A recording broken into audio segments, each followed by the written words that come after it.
I'm recording every lie. I'm archiving every distortion. I am Ibrahim Traore, and today I'm pulling off your masks. Yes, you heard correctly.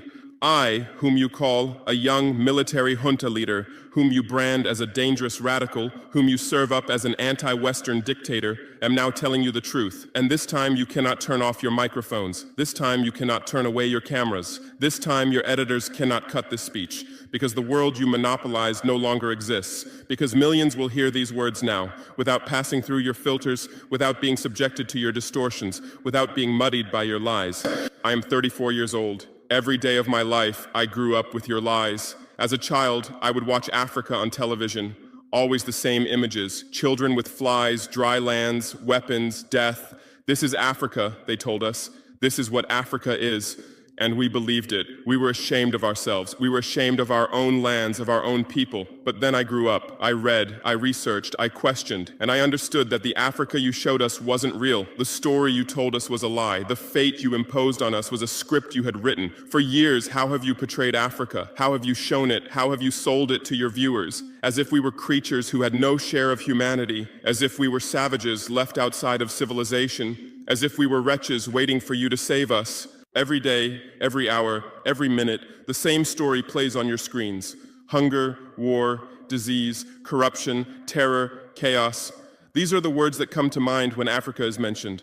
In your Africa dictionary, there are no other words. No hope, no success, no development, no resistance, no honor, no pride, no victory. So I ask you, New York Times, Washington Post, Guardian, Le Monde, have you ever made Africa's successes your headlines? How many times have you written about Rwanda's technology miracle? How many times have you shown Ethiopia's reforestation project? How many times have you praised Botswana's democratic success? How many times have you described Kenya's entrepreneurial ecosystem? No, because these don't fit your scenario. Your Africa cannot be successful. It cannot, because then how will you legitimize your exploitation? If it's not in need of help, how will you intervene? If it's not backward, how will you look down on it? Have you ever asked yourselves, has any editor sitting at their desk, any news director in a meeting, any columnist at their keyboard ever thought, why are the people of the world's richest lands poor? Here are the numbers for you, real numbers. Africa owns 70% of the world's cobalt reserves. Your cell phone, your computer, your electric car won't work without cobalt. This cobalt comes from Congo, but Congolese can't afford cell phones. Africa owns 90% of the world's platinum reserves. Catalytic converters, electronic devices, medical implants, they all need platinum.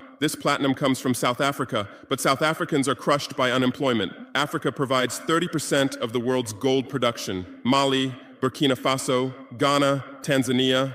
Gold flows like rivers from our lands.